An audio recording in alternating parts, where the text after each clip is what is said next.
vào này nè đậu bún tí đi bác này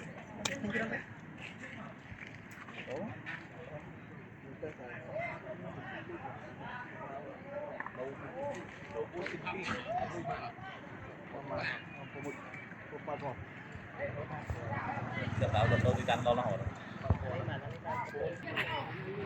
ngặt đấy bọn người ta không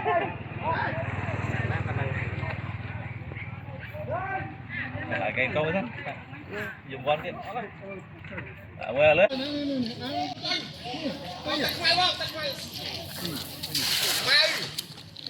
sang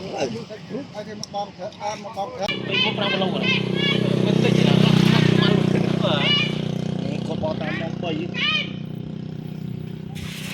anh gì đó đồ anh bánh to ngay đồ này